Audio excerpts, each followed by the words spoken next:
Welcome to Rise and Shine, your daily business tech boost with me, Charly Leetham. If you're a small business owner looking to simplify technology and get real, actionable advice from someone with 35 years of IT experience, you're in the right place. Every episode, I'll dive into tools and systems like email, CRM, marketing and tracking, and I'll break them down into bite-sized tips you can use straight away. Your time is valuable, so let's get straight to the point. It's time to work smarter, not harder. Rise and Shine. It's your dose of business tech inspiration with me, Charly Leetham, episode number 629. I'm going to be talking about something that sounds technical, but it affects every website. It's called bandwidth. You'll see it listed in your hosting plan, 100 gigabytes a month, a terabyte a month, even unlimited. But what does that actually mean? I know I've spoken about this topic before. I think it's worthwhile revisiting it again. How much bandwidth does your website really need? How do you make sure you're not paying for way more than you use, or worse, getting throttled when there's a traffic spike, or having your site stop displaying because you've hit your bandwidth usage for the month? Let me see if I can break this down for you and simplify it a little. So what is bandwidth? It's not speed. First of all, bandwidth isn't your website speed. It's the amount of data your site can transfer to and from visitors over time. Think of it a bit like a highway. Bandwidth is how many lanes you have. Speed is how fast the cars can move through those lanes. You can have a fast site with low bandwidth. You can have a slow one with plenty of it. They're related, but they're not the same. Your hosting plan is going to determine how much bandwidth you get. Every time someone loads a page, streams a video, downloads a file, downloads an image, that counts towards your bandwidth total. When you exceed your limit, a couple of things might happen. Your site might slow down. It might show errors saying, I'm sorry, this site can't be displayed. Contact your hosting provider. I get that quite often with a couple of sites that I run. So that can be suspended, it can show errors, or worse, the worst thing that I've seen happen when you exceed your bandwidth limit, you get a huge bill from the hosting provider for all the excess bandwidth you're using. So what is the difference between bandwidth and data transfer? Because they can be two different things. Well, they are two different things. Data transfer is the total amount of data that moves, whereas bandwidth is the capacity for that data. Think of data transfer as how much traffic traveled this month, and bandwidth as the width of the road that allowed it to travel. I don't know if that's going to land. Hopefully, I can bring this all together as I talk through this. This is something that, even for me, sometimes I have to wrap my head around it. So how do visitors, the page size, and media affect all of this usage? The bigger your pages, the longer your pages, the more content you have on the pages, and the more visitors you have, the faster they're going to use up your bandwidth. A page that has lots of high definition images or embedded video can easily hit 3 to 5 megabytes. Sometimes it can hit higher. I'll cover that in just a moment. And when you multiply that by thousands of visitors, it adds up quickly. So let me see if I can just get that one to land a little bit better. Let's say you take an image out of your camera. You take a photo with your camera. Particularly these days, the cameras are really high definition images. And you say, I'm going to use this. I'm going to upload it to my website. Now, the minimum size photo that comes out of my camera is 2 megabytes.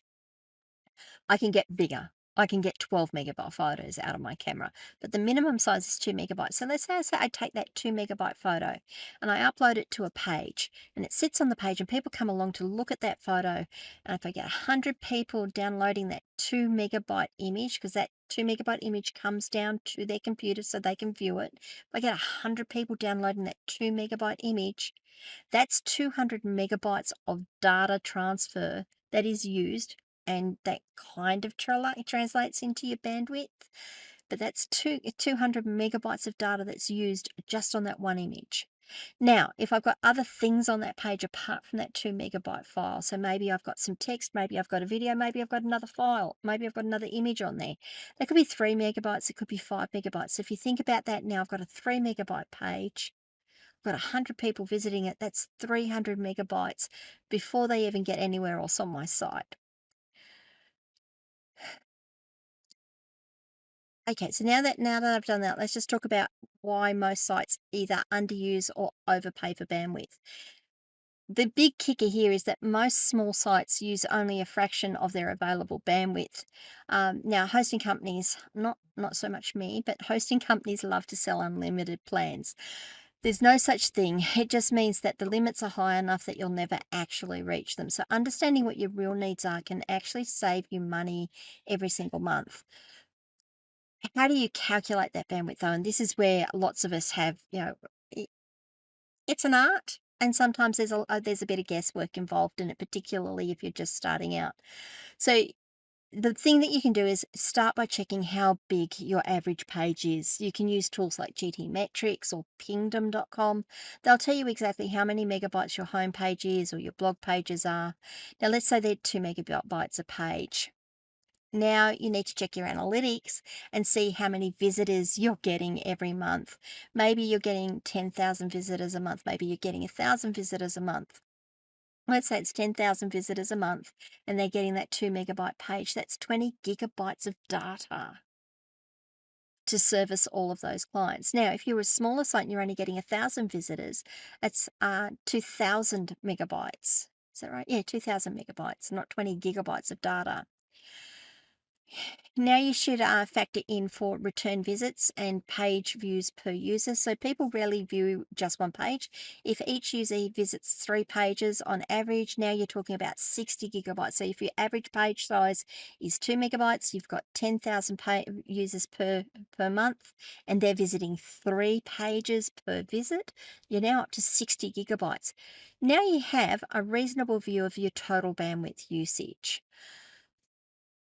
You then should also consider in your video transfers, if you're not using a video hosting platform, if you don't have them hosted on YouTube, if you're hosting them on your own site and they're downloading off your own site, any PDFs that they can download, anything that they can download to their computer, that is also going to add to your bandwidth usage. And you should probably add in a buffer to allow for what we call contingency, to allow for a spike. So say 50% more than your current usage. That covers your spikes, marketing campaigns, viral posts, interesting things. It could also just account for the fact that a spam bot finds you and decides that they're going to run up your bandwidth, because that happens as well. So if your site is growing steadily, you need to plan for future needs rather than upgrading in a panic. So that's how you would estimate how much. Now, that doesn't help, by the way, if you're just starting out. If you're just starting out, you're going to have to do I think this will do it. And then after a couple of months, have a look at what your statistics are telling you and see if you can downgrade or upgrade your site. You could also reach out to people like me who can help you with that sort of stuff. So how do you manage your bandwidth and keep your costs down? How can you what are some of the things that you can do to make this a little easier to manage? CDNs. Use caching and content delivery networks to deliver your pages. Caching will store a copy of your pages so they don't have to reload them from scratch every time. A content delivery network, I've got a couple of episodes on this one, like Cloudflare. Deliver content from the servers closer to the users, therefore it's not using the bandwidth from your server. The CDN itself will take a copy of your page, it will store it in its content delivery network, and when a user says, I want this page, it says, here it is here, and it gives them that copy. You absolutely need to be compressing your images, your videos, and your scripts. Now, by compressing images, what I mean is when you if you're taking a photo with your camera, don't just take it out of your camera and upload it to your website. You need to resize it. You need to bring it down. So most of the ones that come out of my camera are like 2,000 pixels wide and 4,000 pixels wide and 2,000 pixels tall, something like that. They're huge, absolutely huge. You wouldn't put an image that size up onto your website. It can't be viewed. It would be squashed down anyway. It would be reduced down in size to fit on a screen. A screen is only 1920 by 1080, 1920 pixels wide, 10,080 pixels tall. So if you've got an image that is 4,000 pixels wide, it's going to get reduced down anyway. So you need to reduce the size of them. You can do that by using tools like TinyPNG or WebP format for images.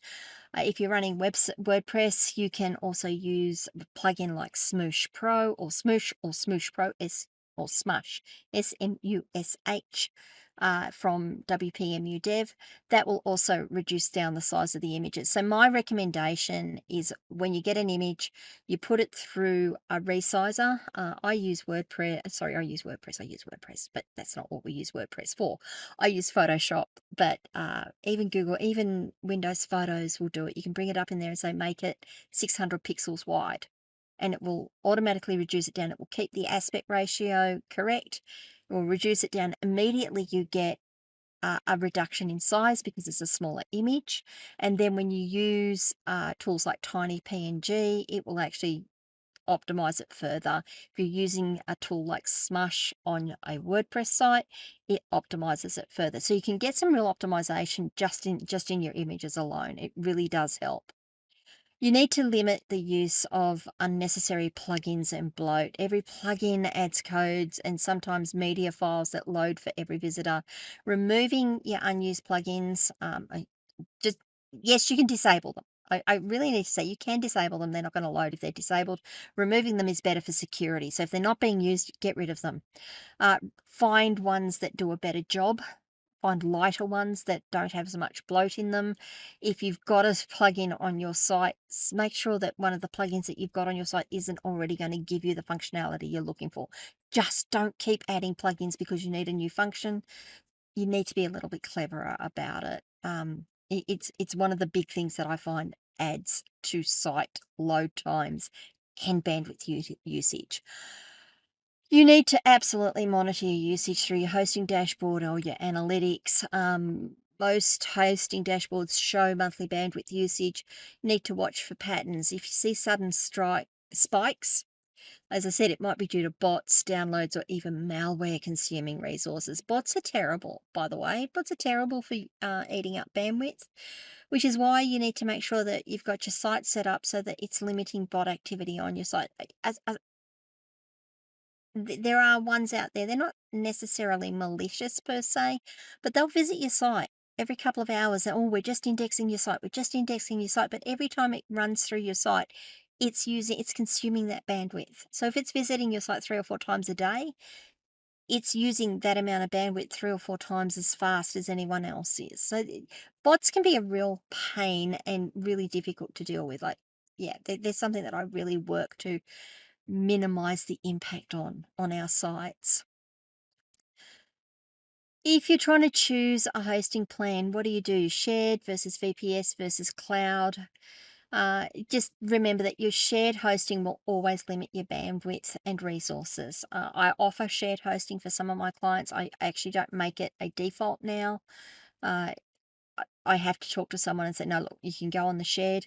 You're a small site, it's fine, but it has limited bandwidth. If you want more bandwidth, the price goes up because of the way we share out those resources. I have to resize the server to make sure that you're getting the resources that you need. Like I said, they're fine for small sites. I mean tiny sites. VPS, virtual private servers, or cloud hosting offer scalable bandwidth. You can grow without the downtime. So you can say, look, I'm only going to use this amount of bandwidth for this period of time. You're monitoring your site, you're seeing what it's doing, and then all of a sudden you go, oh yeah, cool, we're seeing a growth. Let's increase the bandwidth that we've got available to us just to give us that little bit of buffer in case we do have something that spikes, something goes viral. We're about to do a marketing campaign. Let's make sure we've got enough bandwidth there to do it. So how much bandwidth do you really need? Well, I'm going to say it's a bit of a wet finger in the air to start with.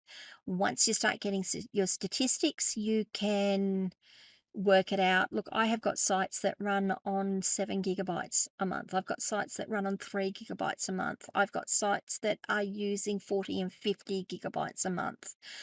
Uh, I certainly wouldn't be going for huge amounts of data, of bandwidth to start with, not unless it's, it's in a really well-priced package.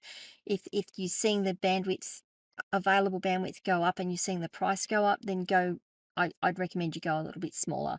I certainly wouldn't recommend going with an unlimited plan. If you're going with an unlimited plan, you are typically paying for someone else's bandwidth usage as well. So it's about efficiency, and that's entirely up to you as well. I mean, you might be happy with that. The important thing though is make sure you're compressing your file, make sure you're using a CDN if you have to. Offload heavy media like your videos to a video hosting platform. I recommend a lot of my clients put their videos on YouTube, and we just link to YouTube because we offload the bandwidth transfer to YouTube then. The most important thing you can be doing though is monitoring your bandwidth and your traffic usage and seeing what those stats are telling you.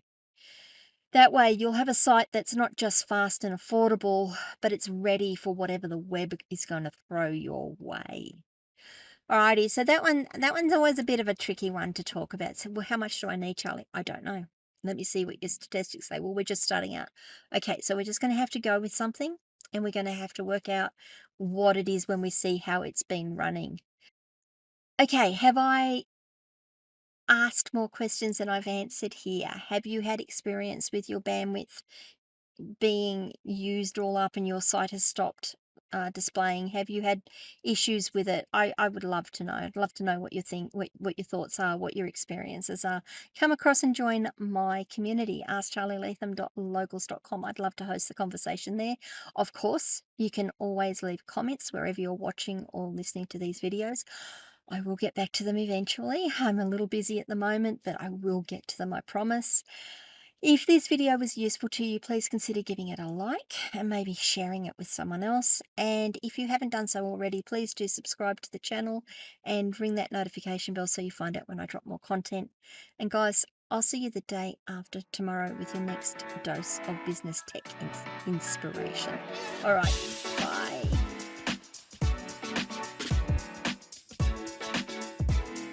Hey there, thanks so much for tuning in to Rise and Shine, your daily business tech boost.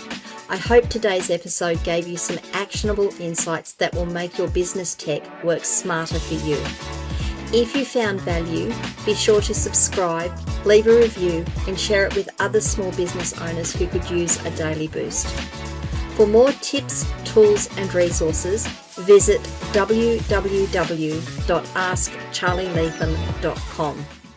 Until next time, keep rising, keep shining, and let's make tech simple together.